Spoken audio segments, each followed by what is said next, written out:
السلام علیکم ورحمۃ اللہ وبرکاتہ۔ الحمدللہ وحدہ والصلاة والسلام علی من لا نبی بعدہ۔ محترم ناظرین، امید ہے کہ آپ حضرات بخیر ہوں گے۔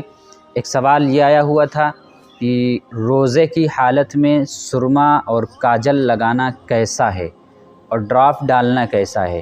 یعنی اگر کوئی شخص روزہ ہے اور روزے کی حالت میں سرما لگا لیتا ہے یا کاجل لگا لیتا ہے یا آنکھوں میں ڈراپ ڈال لیتا ہے تو روزے کے اوپر کیا کوئی فرق پڑے گا؟ روزہ ختم ہو جائے گا؟ روزہ ٹوٹ جائے گا؟ کیا اس کا حکم ہے؟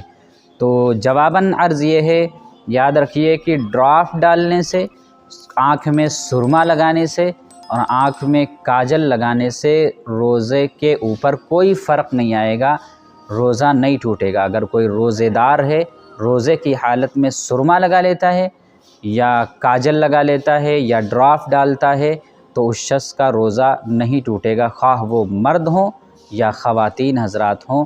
ایسی حالت میں روزے کے اوپر کوئی فرق نہیں پڑے گا، اس شخص کا روزہ نہیں ٹوٹے گا بلکہ اس کا روزہ برقرار رہے گا۔ تو اس مسئلے کو یاد رکھیں اور اس ویڈیو کلپ کو دوسروں تک پہنچائیں، شیئر کریں دوستوں میں، تاکہ انہیں بھی اس مسئلے کی جانکاری مل سکے۔ السلام علیکم ورحمۃ اللہ وبرکاتہ۔